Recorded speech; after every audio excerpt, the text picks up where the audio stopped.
सब सब इधर आइए, आपको कुछ दिखाना है।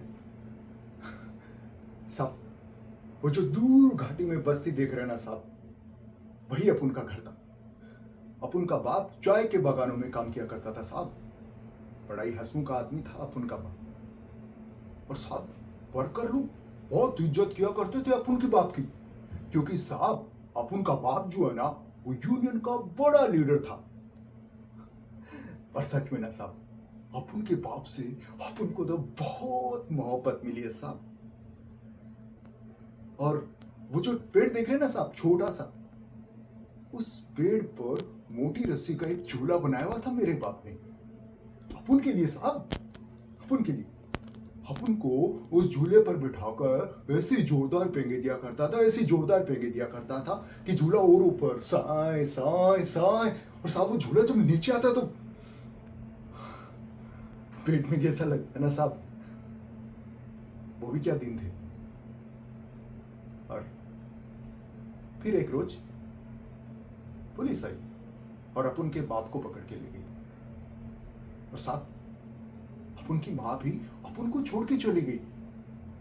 एक मां अपने बच्चे को छोड़ के चली गई साहब। क्या उम्र होगी अपनी।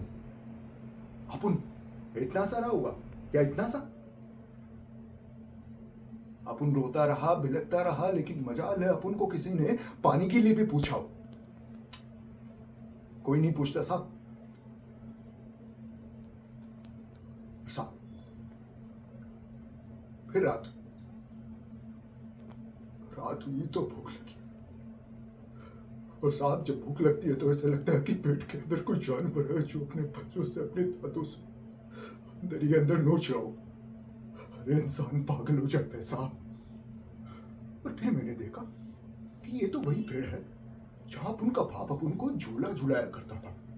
एक कुत्ता रोटी का टुकड़ा लेके आया कहीं से, उसे चबा रहा है, चब्बर चब्बर चब्बर।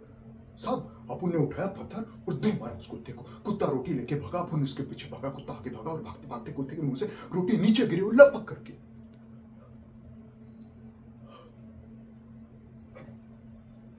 उस दिन साहब यूं लगा ना कि किसी ने जैसे धरती और आसमान पे ये लिख दिया हो कि देख मुन्ना, अगर तुझे जीना है तो जीना सीख।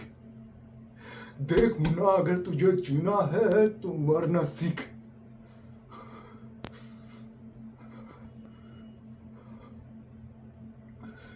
ऐसा लगता है साहब,